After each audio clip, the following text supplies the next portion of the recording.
crank it up loud. Let the story unfold. We're the masters of smash. Be brave and be bold. In the heart of the battle, we'll rise from the ground. With every beat pumping in a warrior sound. Hey, hello and welcome to the Smash Masters podcast, where we talk about collision repair, PDR, everything in between. I'm Stefan Esche. That's Nick Priest. And tonight's show is brought to you by Black Magic PDR Tips. Right. We talk about all this stuff on Mondays, though, not Tuesday. Is it Tuesday? So you know, it's a little different, but we're still here and we still made the month of the week. We did. Because we made sure we got live for you guys. We know you count on us going live every week. So Right. yeah. I got my new Body Women hat on. Did you see that? Yeah. Cass I've sent got me that. one too. Cass sent me one, and if I would have thought about it, I would have put mine on, but I did not. No worries. But so I mean, if you are that's all right, Nick. What's Thanks up, for buddy? hopping in. We'll Yeah, see man. you next time. If What's up, you Michael? are a woman in the bodywork field, there is a group on Facebook that's private for women in the bodywork field. I can't get in. They won't. Right. let I got in for a little bit and it kicked me right back out. me too, actually. Sending the invite was a total I got mistake. the They're like, invite and I was like, Right. oh, okay. I'm in a body women club. Here we go. This is going to be great. And they kicked us right out. Yeah, right out. But you can go, anybody can go to their Instagram and follow their Instagram where Chris? they shoot. What's up, Chris? They share videos from all their members very regularly. I think Cass runs the group. She does a great job. And even if she's got help, they do a great job. Right. The Body Women group, go follow them on Instagram. And if you That's are a one, cool group. go join them. Yeah, no, I'm really, I can't wait to start having members of it on the show for women in the trade kind of series. Right. Yeah, that's a cool thing. That's yet to be done until now. Yep. I got one other thing to talk about. Alex? Do you know what that is? What is that? This Facebook giveaway and Instagram that we're doing. The Mo Clamps mini tack and pull set. If you would like to win a set of these tack and pull plates, it comes with a bunch of those little ones. It comes with like A lot of 12 or 18 of them. Like there's a bunch of them, as many as they could fit into that box. They did. Right. And the puller itself. And yeah, make sure to head over to our Facebook, our Instagram, and enter the giveaway. Yeah, it's gonna be some good stuff right there. Yeah, I like it. Yeah. I mean, I use mine, and if PDR guys don't shy away from it. These things, if you have to pull like from like an edge from a door jam, glue one of these into that door jam, you can close the door still while you pull. So you know when you've pulled enough. You fit a big plastic tab in there, you're not going to close that door anymore. Right. So these are cool. Go and enter. Do you have to use bare metal glue only though? No, Not at all. If you honestly, they come with a nice smooth finish on them. You just use that, it's fine. Right. But if you take these plates and you polish them, they're going to be just as strong, if not stronger, than your plastic glue tabs. Right. They will do some heavy pulling. I've pulled a bunch with them. I've seen you doing it recently too. A couple other people, but that's fun stuff. Yep. Yeah, absolutely. All right. Well, I mean, we got a great show for you guys tonight. We're starting to do more topics. Branching out a little bit. Right. Trying to keep, I mean, obviously we'll still bring in the regular technician guests and everything, but Sure. we saw that video. I mean, obviously before this video is a big deal, but the Ford CEO coming out Everybody, talking yeah, about, that thing blew up. right? Talking about the technician shortage in the automotive service field. And we all know that the auto body field is no different. So we want to talk about technician shortage. So this is the first in a series. on that, and we brought in somebody who owns a body shop, and hear what he has to say about it. What do you think? Yeah, let's go with it. I'm sure he's got some great stuff to go along with it. All right, our guest is Mhm. Mark Probst of Probst Auto Body. Thanks So, for Mark, coming in. Hey guys, how you doing? doing Good, well. good. Doing So well.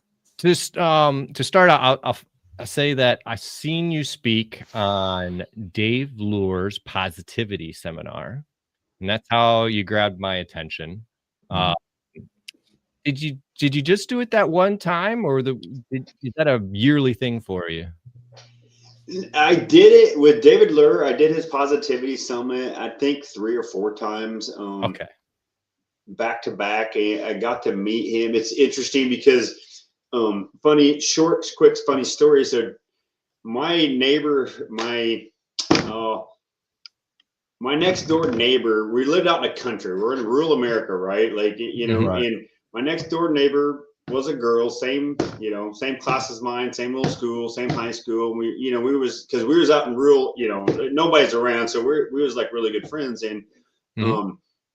years go by. She moves away to Nashville, Tennessee, and years go by. And, maybe message her on Facebook here or there, like not close, but ends up she is David Lure's next door neighbor. Swear to God. Oh, Like, wow.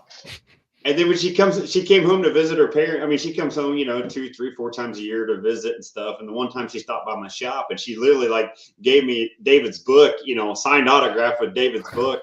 Nice. It's just funny. Like my neighbor growing up, and then she became David's next door neighbor. So just a funny story about David Lure. So That's a coincidence. And yeah. when they say something like 6 degrees of separation, with anybody in the world. I So, know. Yeah. Like, crazy. yeah. How when the stars line up, it's just so interesting how that goes. So Yeah. Absolutely. yeah. No, wild.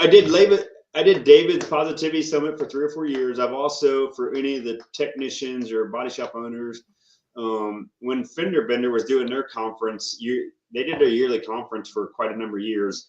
I went and spoke at that probably 4 or 5 years in a row, about different topics, kind of depending on what's going on in the industry. But Sure. was always excited to go just talk about whatever's happening, just like we are tonight, guys. Yeah. Right. Yeah.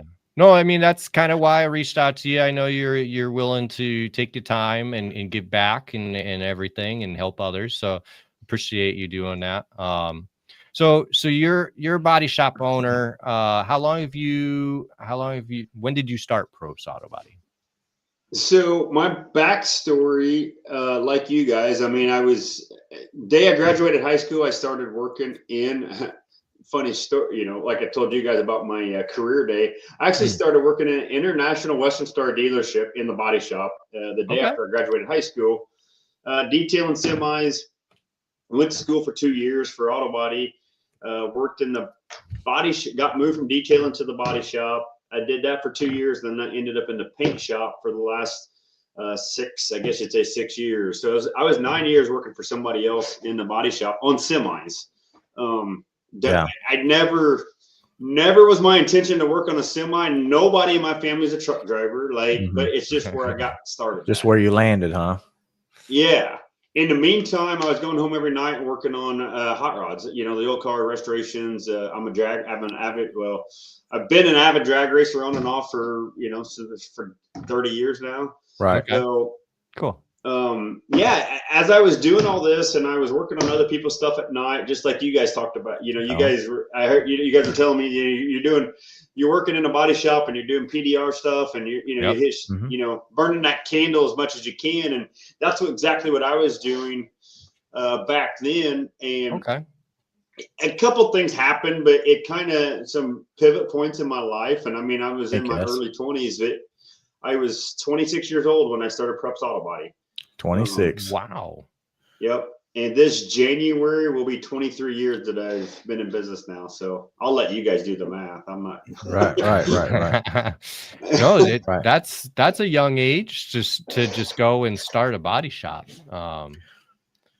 I knew nothing about business. It was maybe that's a good thing. Barely knew how to fix a car. Right. The more I learned about auto body, the less I wanted to own a shop. I Personally. know. Um, It was probably good I didn't know that much about it. Like you kind of go in blind and then you just got to figure it out, right? yeah, Yeah. Right. yeah. So, uh, all right. So you've got the technician background before you started the body work. Mhm. I think that's real good for your future employees there, because Right. it's nice when your employer knows what you deal with day to day. Yeah, there's never a day. I mean, I see it in my shop at, daily, weekly, like somebody's having a bad day or something's not fitting or paint, I put a run in the clear coat. Whatever it is like I can't. Mhm.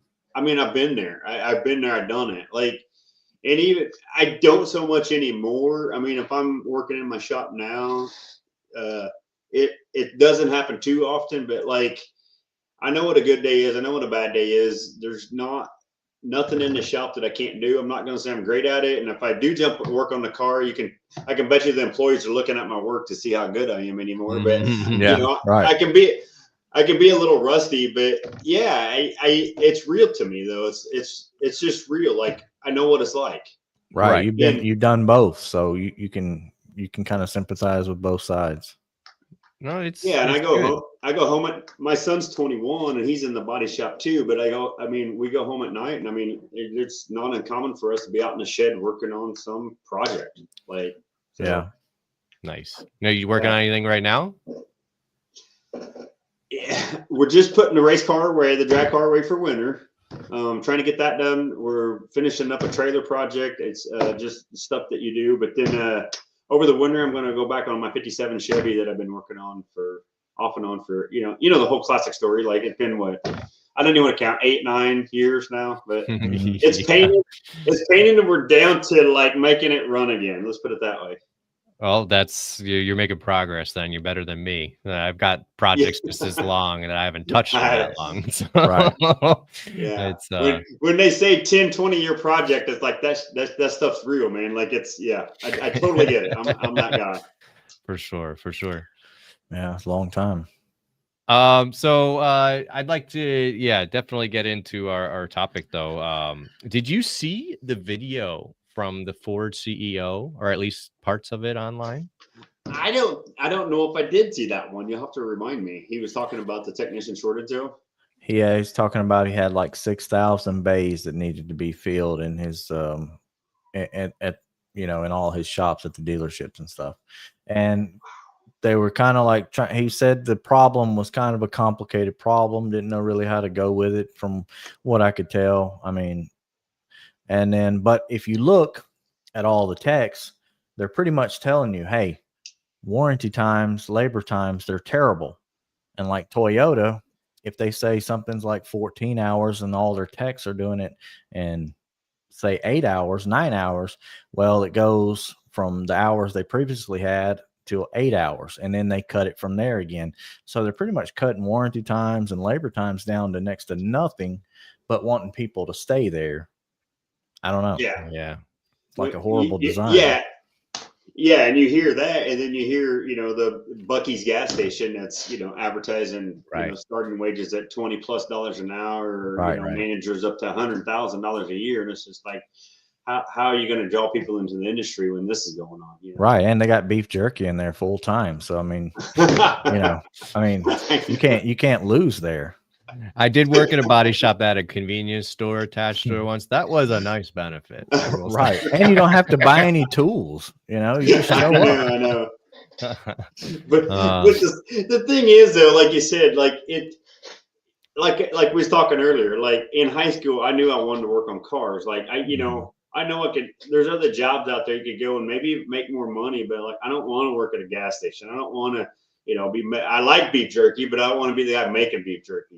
Right. So like, how do the question always gets brought up is like how do we get the techs more involved in the industry and you not only get them interested, but then get them hired and then retain them, and it's an ongoing process. It really is. For sure. Yeah, absolutely it is. So are you more let's start at the beginning of your process. Let's say you need a technician. So what or no, let's say You need a new team member, not technician, a new team member. Sure. Yeah, right. Let's say that. So where do you start? What do you go? Where do you? So if there's, I could rewind back, but I'll just kind of from that question, from that pivot point forward, Sure. is, you know, when we do need a new team member, we're going to hit social media, and that's where if we're going to put an ad out there, that's where we're going to advertise it. Okay. I'm going to back up a second Please do. because a lot of times we've been having high school kids. We have high school kids that come to our shop every year. We got an automotive program where we're doing an internship here right now.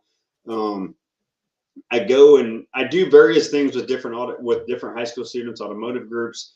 And a lot of times we do, like last month, I did a career fair for all the, not just a local high school, but it was like, I don't know, it was like a 3-county career fair. It was all high school students, all afternoon. Okay. So we're constantly trying to get names, applications, interest to see who's interested. We save those. You know, I don't need 100 technicians, but you know, and a lot of times when we're doing those, we don't need anybody. Like, right? So, right.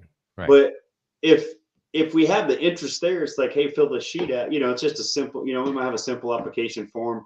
Fill the sheet out, and we'll just keep them at our, you know, out our wayside. So if we need somebody, I said, we'll always refer back to that first, you know, but, you know, but like I said, we'll go ahead and do that. You know, I mean, I don't even know what it is. I mean, everything we do now, like I said, we just go to social media between the, you know, Facebook, and I got guys that help me do it, you know, the TikTok and Snapchat, and we try to put it out there on social media, Instagram. I'm trying to, like me, I'm not the guy doing it all, but I said, I know we put it out there on social media. Yeah. But we've tried to plant those seeds, you know, all the time. So when we need a technician, we don't have to look too hard or hunt too hard for that, if that makes sense. Right. Yeah. So you're pretty much, are you attending these events consistently? Like they happen, you go, no matter what. Yeah, we see it with the career fair. We've been doing those for a number of years. Like I've always, usually myself, sometimes my wife will go, sometimes I might send a manager, just to make sure somebody's there. So, yeah. And it's funny because some of these career fairs, it'll be like every factory you can imagine. Like they got a whole, I was like the outsider coming in because every factory has their HR person, and they all, like, you can tell they do this all the time because they're all like know each other. They all know each other's kids. And it's like, right. Here's Mark. Who's this guy showing? Who's this little, you know, little auto body shop showing up? I was like, I don't care. To me, I'm putting it out there because there might be 1 out of 100 or maybe 1 out of 500, but I don't care if I can impact that one person. That's what I'm here for today.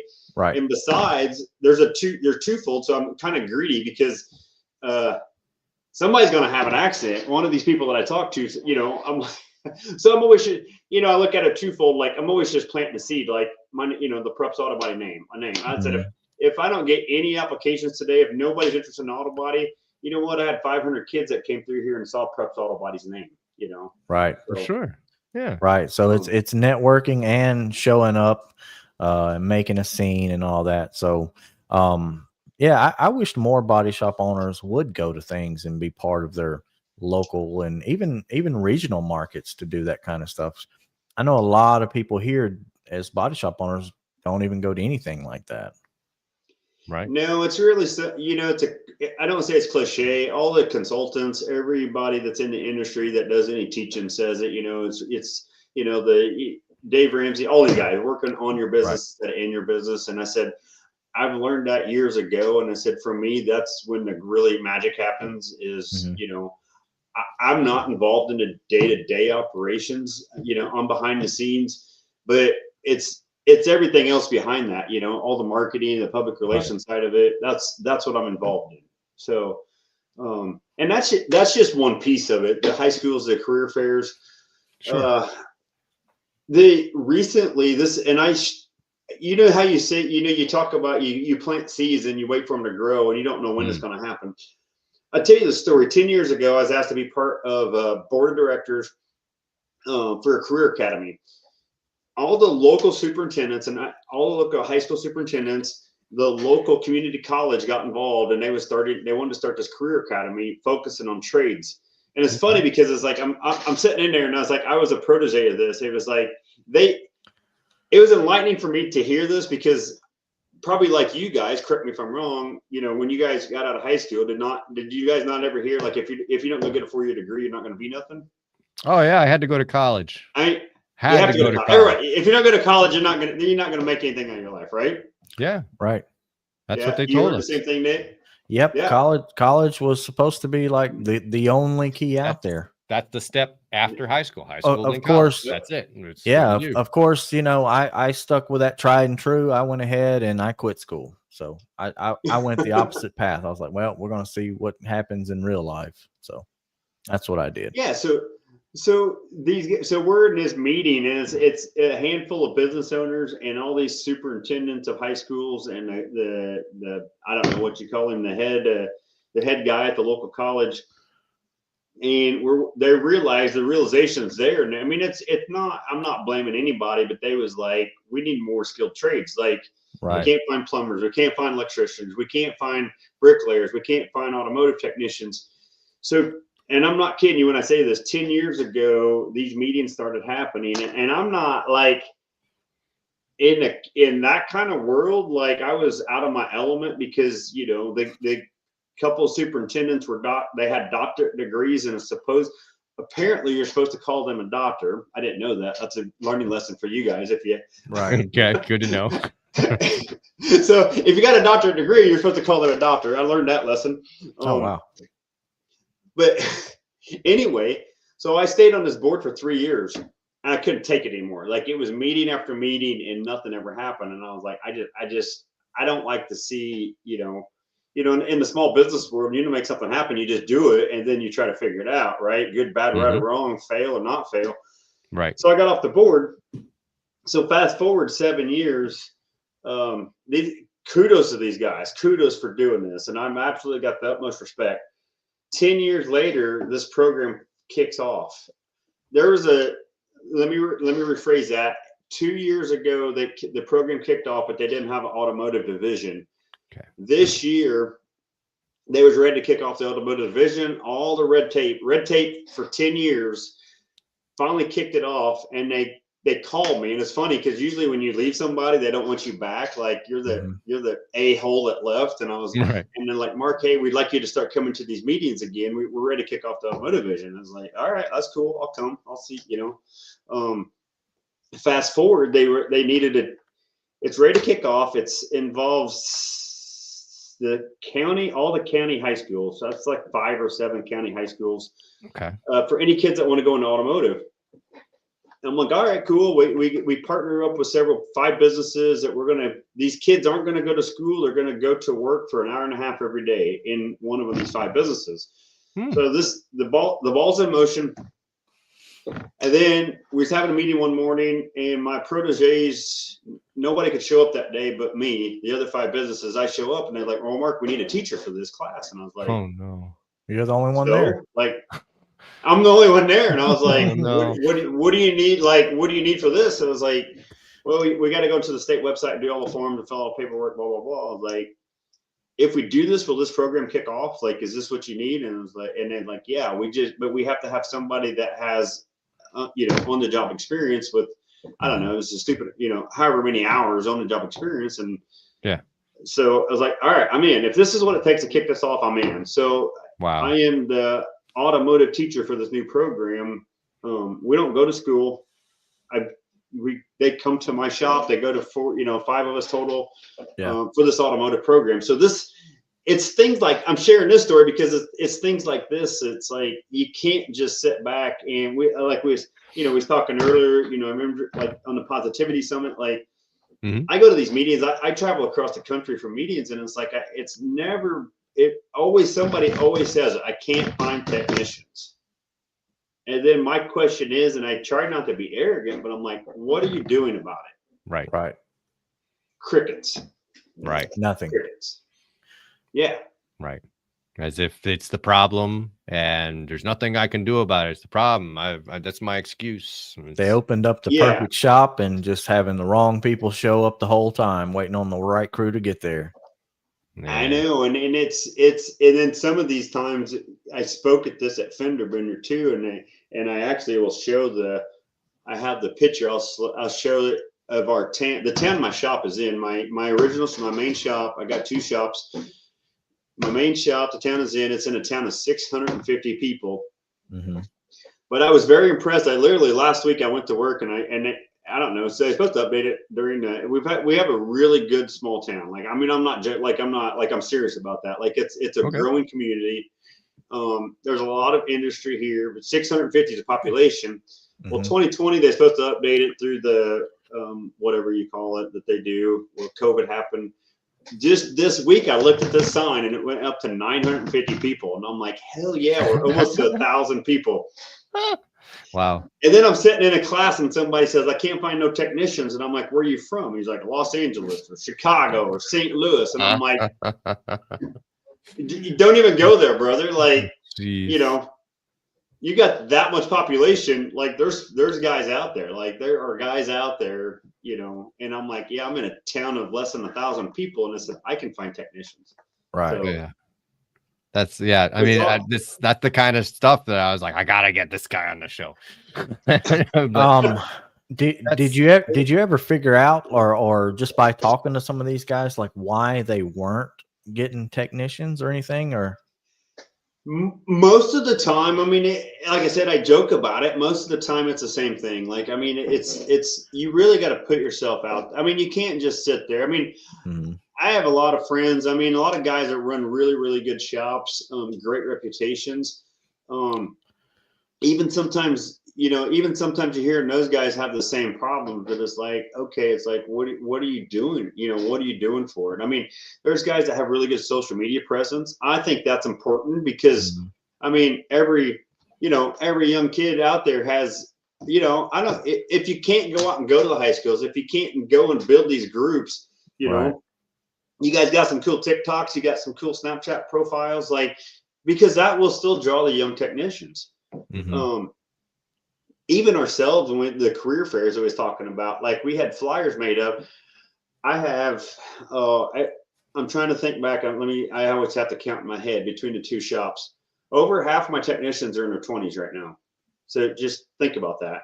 And if you look, do you guys know? I always heard the average age was like, what? It's in their 50s, mid 50s. Yeah, do you guys right know? now, The technician. Yeah, that sounds right. Yeah. And so you guys say that, and half of my technicians are in their 20s, and it's just realizing like these guys, it's not that they're not interested, they just don't know, and somebody else is talking them into another industry. They don't even know what they want to do, you know? Right. Yeah. Yeah. Because they have no clue the difference between a lineman and a body man. So they got to go figure it out. So putting an ad on Indeed and just hoping they show up is probably not the best like move to find new help. That's what we're getting at here. Yeah, Indeed's always my last place I go. It's like, okay, we haven't hired anybody. Let's go ahead and do it. Let's start looking at Indeed. You know, experienced tech needed. Right. Yeah. They all are the same. Experienced tech needed. 3 to 5 years needed. 3 to 5 years. Must be able to blah blah blah. Pay. Yeah. Minuscule to a little more than minuscule. I like the competitive pay. Yeah. I like when they don't have the number there. Yeah, no. Yeah, for sure. Are they still doing the we have a heated down draft paint booth and the frame machine? I would imagine they're still doing the same stuff as whatever the normal situation was. But I just remember like a lot of the shops going, well, we hire from Indeed. That's where we get our source from. But it's never really doing any kind of social networking or just local networking or anything in general. Right. They just hope that they just show up and walk in one day and here comes the perfect body guy. Or like you said, stealing from other shops. Like, well, they're paying this amount. Well, we'll pay you this if you'll just come on over here.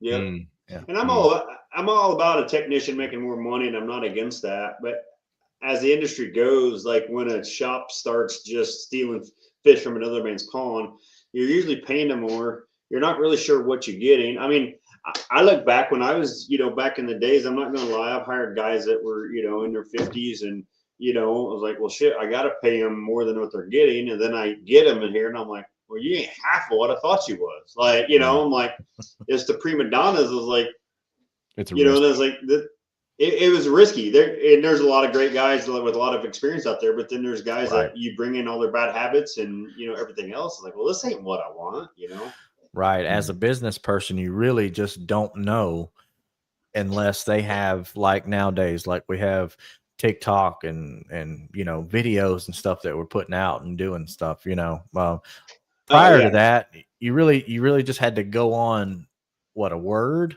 and, maybe if they had a friend to come in that wanted to get hired too, he was over here giving you a bunch of yes as well. Like, you can do all that. Oh yeah. It's being in an interview is a skill on itself. So you could be good in an interview and not be good at body work, So yeah, absolutely. Or vice versa. And you could be horrible in an interview, but then go really be the mud artist of the shop, So it's a risk, I'm sure, hiring somebody. I've never done it. So it's well, and that's the other piece to that too. I said, I mean, with the hiring procedure, I mean, like I said, a lot of the guys in their 20s, we don't know what we're getting, but we've built an entry level position. I mean, a lot of shops always hire detailers or after school help, and that's great. I'm 100%. Everybody should have. I don't care, small shop, large shop. You should have at least one high schooler working for you, if not two, if you can afford it. Mm-hmm. Get them in there, clean cars at night. I don't care if they're sweeping floors. Right. We got one right now, and I'm telling you what, this kid is one of the best workers that I've seen in years. And we're trying to keep him in the automotive side. He's wanting to go into construction. And that's great. If he does, he does. But I was like, and we've had a number of those. It's like so having a high school kid to sweep floors, it's not really, do I need it? Yeah, it's nice. But I said, it's more of like, can we find that next technician that we're looking for and give him a chance, But we've also find somebody with a good work ethic. You can't teach that. The good attitude, you can't teach that.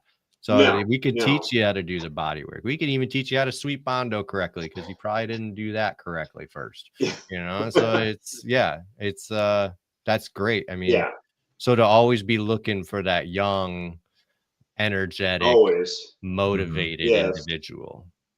That's right. Yeah, and they're out there. I mean, they are out there. I said, you have to be, it's going to the high schools. And our biggest problem now is we probably have more coming to us than I can really handle. Like, I mean, last year we had for about 3 or 4 years, we had 2 high schoolers coming in after school every day. And I said, I can use 1. I really don't need 2. Right. But I knew, in this particular example, I knew both kids. I knew their parents. I was like, they're both come from, good work ethic. I was like, you know what? I'm gonna hire them both, because one might stay and one might not. Like, so we always look at that, Yeah.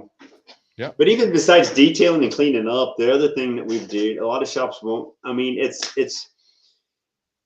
We start them at a either if your body or paint or however shops do it. Like, we start a kid, if we start a young guy with no experience, I don't care if they're in their mid-20s, we'll start them in disassembly, and that's all they do is disassembly. Or if it's on the paint side, we've done this as well. We start them as a prepper. They're sanding cars, masking cars, teaching them to polish. They might not touch a paint gun for a year. I don't know, but I said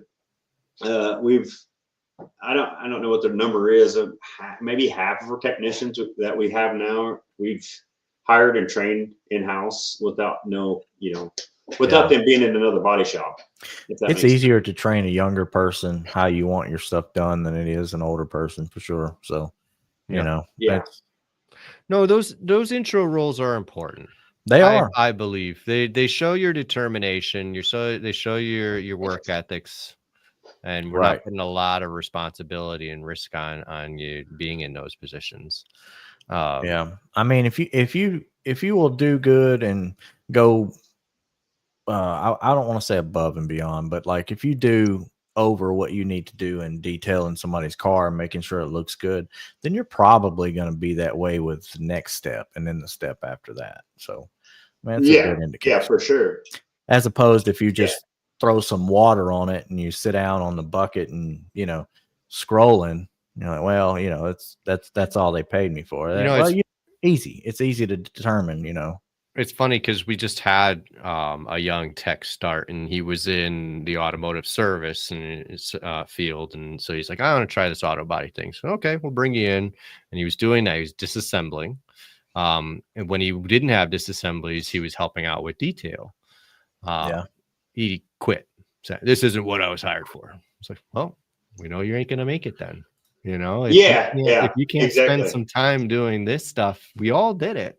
We all did that at some point. This is part of it. So, Yeah, Alex has a good comment here. I just read that. Yeah. Yeah. Barrier to entry for tools, low wages, labor time seems to be a lot of new people, keep a lot of new people away. Need to have people willing to train new tech. Seems a lot of people with minimal experience left to figure it out. Yep. That's a big thing right there, because you do. I mean, everybody has to have their own tools, I guess, in a body shop, and it's not cheap to get started out. No. Well, it's funny because I said I just had this conversation. My Snap-on rep, me and him are the same age. I've known him for ever. Right.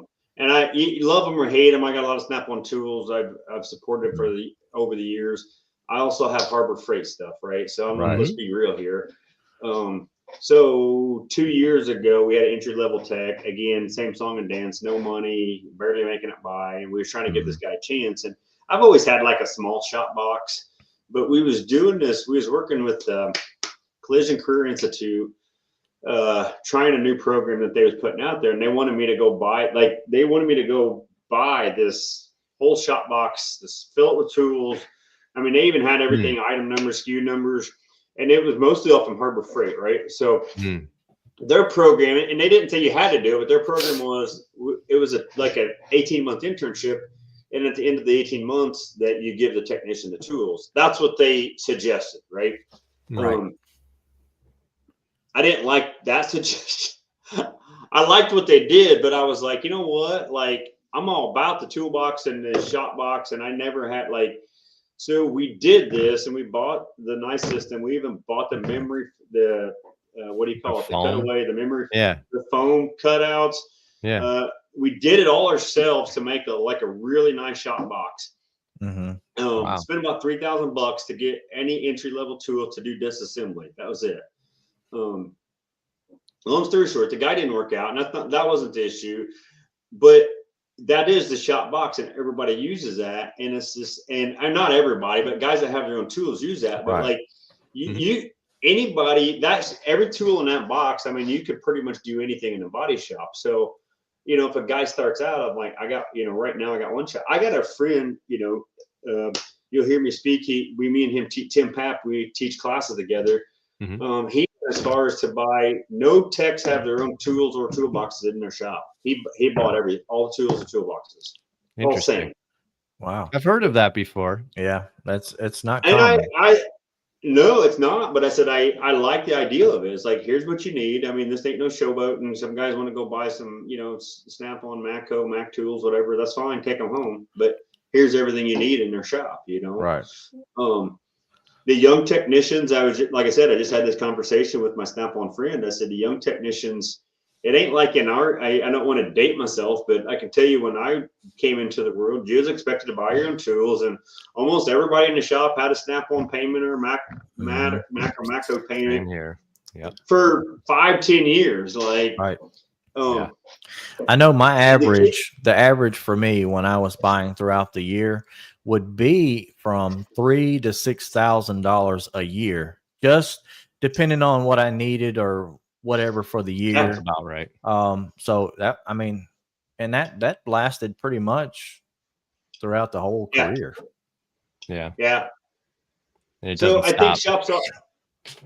I think shops need to also adjust to that too. Like, okay, if a technician doesn't have to, it's different. I mean, they got big cell phone bills, gas prices, Right. everything's just different. I ain't saying good, bad, right, or wrong, but that's this is just reality, right? Like Mhm. younger technicians aren't wanting to spend 10 grand on tools or are willing to spend 10 grand on tools. So shops need to adjust as needed. And I'm not saying Harbor, I'm not saying you have to stick with Harbor Freight, but Yeah. I'm always been about like getting entry level tools to get you started, then you can figure it out, Right.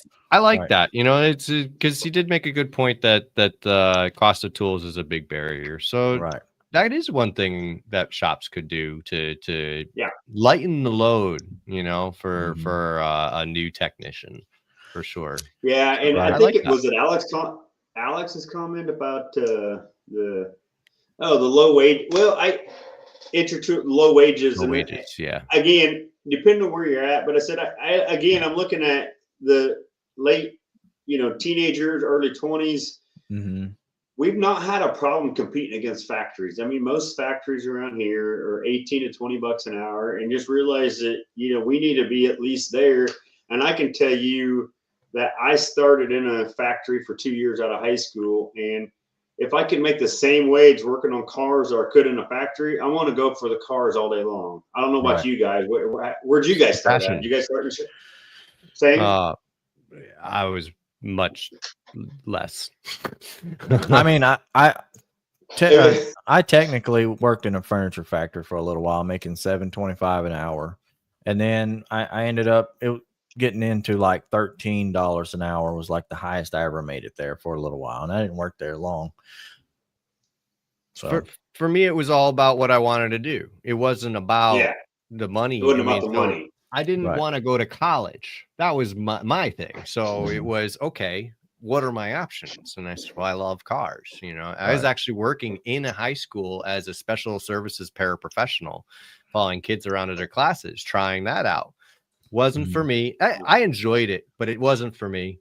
Right. And as going up and down the hallways of the high school, you see the posters for the trade schools. Okay, I'm going to take that ticket and I'm going to go to that trade school. And that was the end of Yeah. that.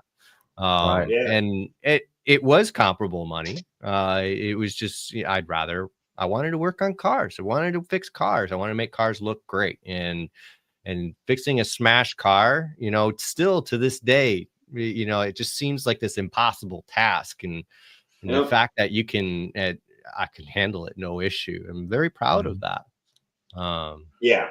Yeah. So it's, yeah. See, I don't think at a young age, I think kids do. I don't say kids, but I think the young adults do want to know what the career path is. Mhm. That's something I've had the conversation. I got a young tech who's 24.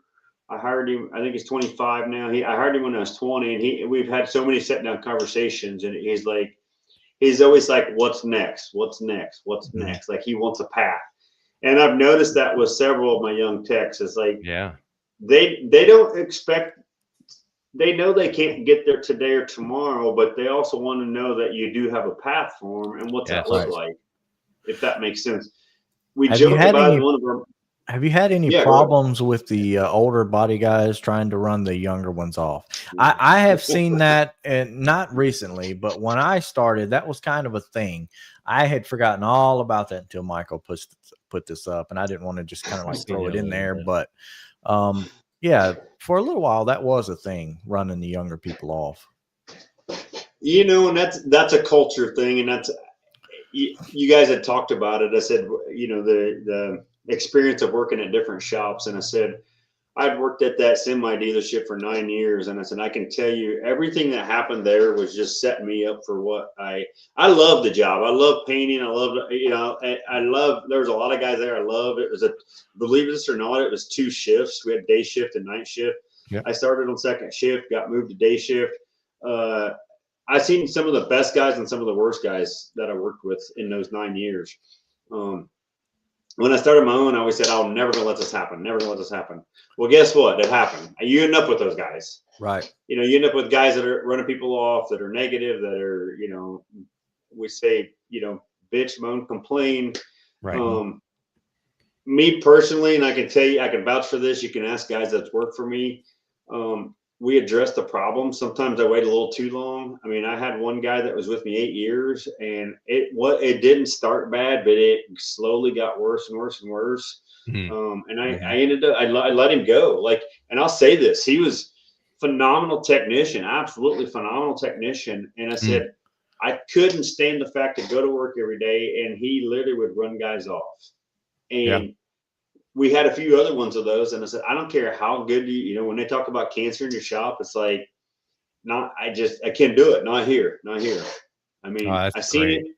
I've been there. I had those conversations with my manager when I was working at the place about guys that was going on.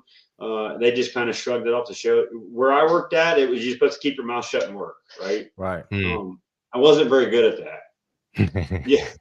Me either. I was gonna say I don't think you guys are probably very good at that either. No. I was a terrible employee. I'll just be straight up. That's horrible. So you touched on the point of cleaning some toxic out of your shop, and I believe that's a huge part of retaining your good employees. And I would like to know if you have any other specific things you do in order to hold on to your employees and preemptively before they give you their notice, and you just start throwing money at them, you know, like. Yeah, again, I'm going to kind of address more the younger technician side of it. The younger technicians that I found, they want that career path. They want the education piece. The particular kid I was talking about earlier, he's been with me. He just hit his 5-year mark, I think. We had invested in him. You guys are doing paintless dent repair. I assume you're familiar with BTAG and Kiko. Oh yeah. But we've sent him. He was the first student to go through BTAG's, both of their OPRS training and also their SRS, the structural programs. Good programs. I mean, those two programs together were about 20 grand, right? It's expensive. Luckily, I'm not gonna sit here and lie about it. Like there's a state program. I got some reimbursement from that stuff, but I did, neither here nor there. They seek training. They want the education. They want it's just, I don't say it's different, because there's some guys that's, in their 50s that still seek training. Right. And some guys in their 50s, you could never get them to, couldn't force training down them. It makes it interesting. It makes you want to go to work, and you're learning from a toxic free environment. Like nobody's going to down you for knowing some of this stuff or not knowing some of it, or learning new techniques, where if you're at a shop, that's probably going to happen 9 times out of 10, if you're, No, and that's what I look at it. I said, because it's the retention piece is hard. I mean, I had a guy quit 6 months ago, a painter, and I'll be honest with you, he was a good painter. I didn't want him to leave, but I typically won't throw money at techs. And I said, I'm not saying I usually pay them what they're worth at that time, and there's always times where I feel like they're worth more and they get the ongoing raises. Whether you're hourly or commission or flat rate, it doesn't matter. But can I just point out, ongoing raises is something I've never seen, ever. No, that's true. One of the shops did do it. One of the shops I've worked at did do it. But most of them don't want to give you $1 until you threaten to leave. So right. Yeah, I've seen right that. There. Yeah, I've seen that too. I mean, even where I used to work at, I've seen that too as well. And I said, I didn't. I know the day that I gave my notice after 9 years, they got a considerable raise, and I was, like, part of me was like, it's great to get the money, but part of me, it kind of pissed me off at the same time. Like, why am I worth this now? Right. I mean, and the way to get raises is, I need a raise. Let me go find another job real quick. Right. And that's literally that's just became the norm. And it's like they'll offer me more money and I'll stay. And that was it. And it would happen every time. Every time. Yeah, I was just going to touch on that same thing. I mean, that's what people do to get a raise, and that's wild that you have to do that. It shouldn't have to be, because we made it, and it's a flyer, but it's not like I put a lot of thought into this, and I got, it's kind of like it's kind of like your app. When you play your games, we're all growing up. I mean, hell, even adults, you're playing the games and you want to get to the next level, right? I'm on level 1, I get to 2, 3, blah, blah, blah. So we created a flyer, and it's like the different stages of a technician. And it's like, okay, well, you start here. Here's level 1, and we even give a guide as far as you're going to make. You're going to start at 16 to 18 bucks an hour. That's level 1, no experience. Level 2 is we want you to be able to do disassembly or prep, blah blah blah. Level 3. And then we dive into the efficiency, level 4 and level 5. Like, okay, well, you can do all the skills that we need you to do, but you're 100% efficient. You can look at this, whether it's, hourly or a flat rate. I mean, there's different ways to look at this. But the point being is, like, I can sit down, and I've done this with a technician. I'm like, here's where you're at. Like, here's where you're at. I mean, I'm not smoking beers here. Like, once we can get here, you got to do this to get here. And once you can show me that, then we'll give you a raise. Like, and that's what we do to have those conversations. Because I said, it's just the next generation. In my day, like I said, not to date myself, but I said back in my day, you worked hard and you hope you get a raise, or you had to quit, or you had to threaten. Right? That's yeah. It's refreshing to hear. So I applaud you for what you're doing.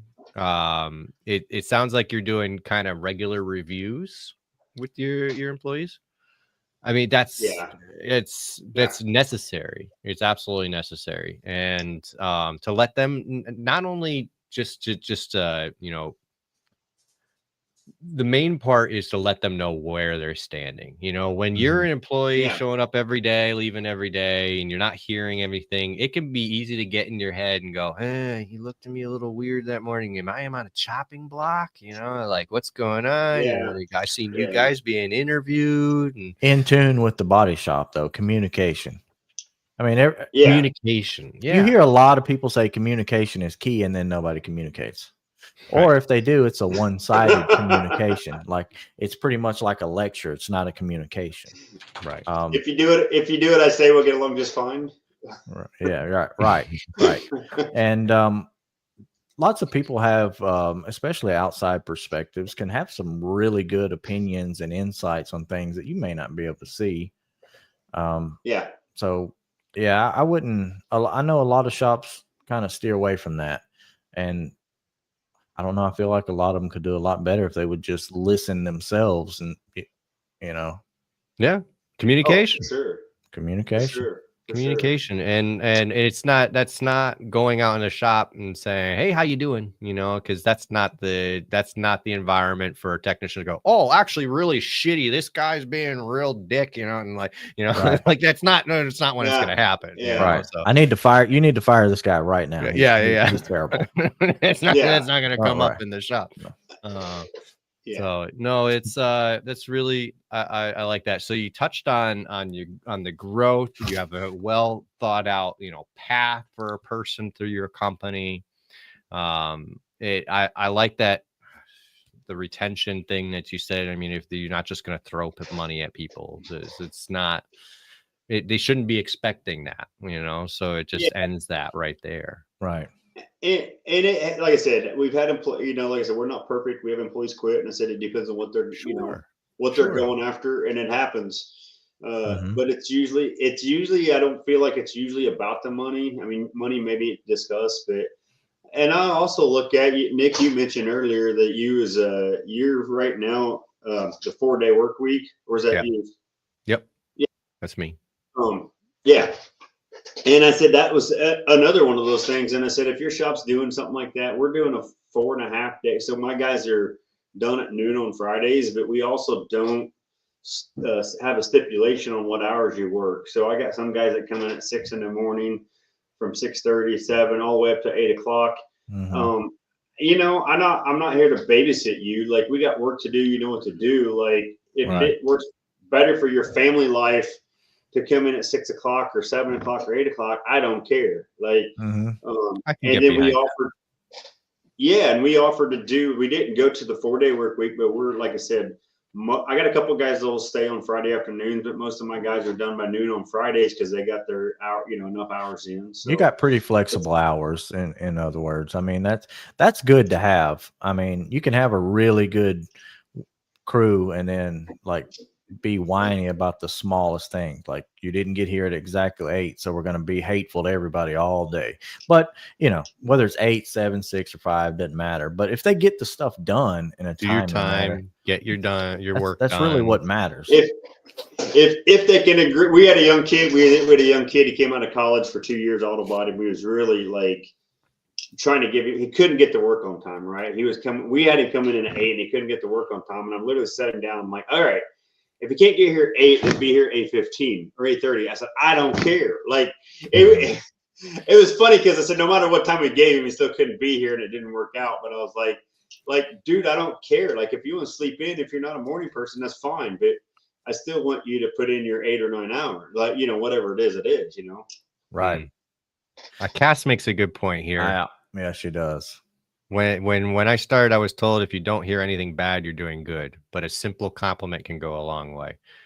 Huge. Right. If I don't hear anything bad, it's in my head. The bad's in my head. So yeah, it's bad. A simple compliment can go a huge way. And I'm gonna bring up something that I've said many times on this show. And you're an owner of a shop, so maybe you'll benefit from this. Technicians love hearing you did a great job on that one, on that specific one, on that one. It doesn't matter which one you did that one. It came out great. Now, a boss telling them on every job, it can get old, it can get stale, yada. Right. If I'm in the office and a customer's picking up their car, 90% of the time as they're leaving, you're going, it looks great. Tell the technician that they said that. Yeah, it means the world to me when I hear that the customer liked the job, and it would cost the shop nothing to tell me that. It's a confidence booster. It really is. It really is. That is good. It's a good reminder even for me as the owner, because I said and I'm guilty of that many times. I said you come and you expect it, and I do agree with you. They do need to hear it, and like I said, I can do better at that myself. That's probably one of the weaknesses that I have. My favorite part of my PDR jobs is showing them the finished result and hearing them react to it. So, it's right. Gone, yeah, and you kind of skip the middleman. Oh, it's I really. Yeah.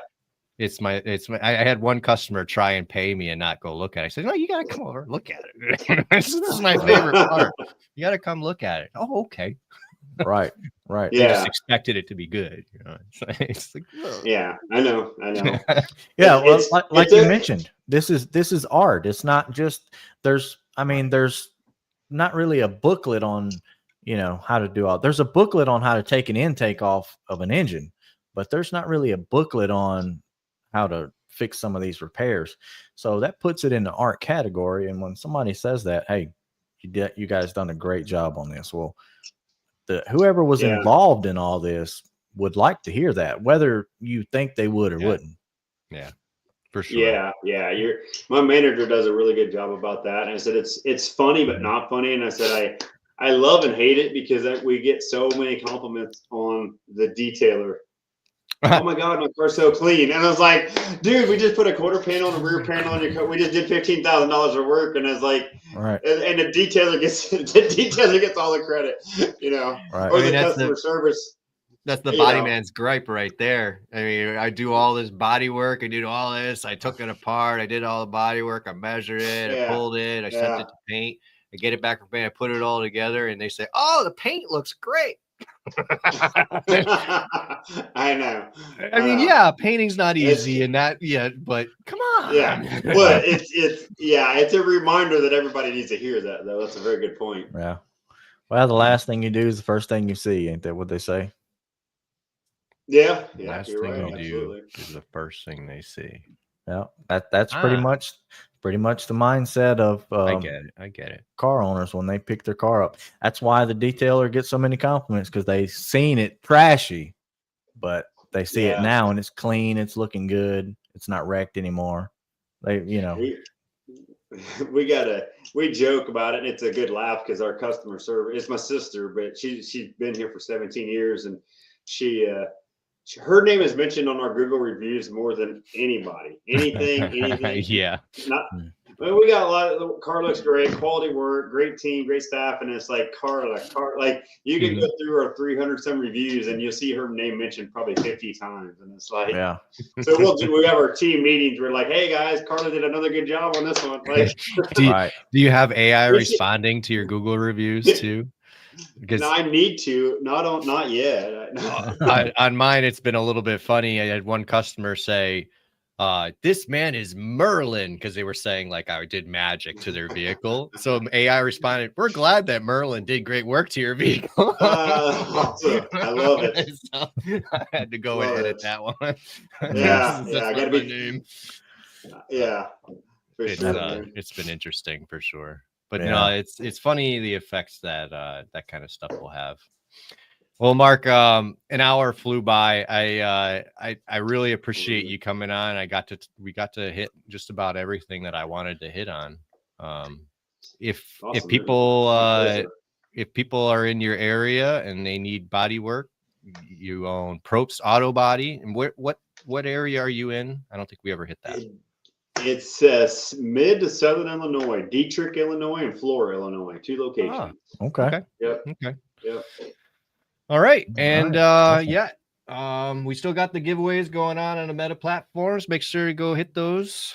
Am I missing anything, Nick? I don't think so. That's pretty much it. All right. Don't sign off yet, Mark. We're gonna talk to you after we sign out here.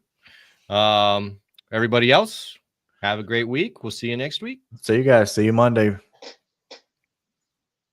So crank it up.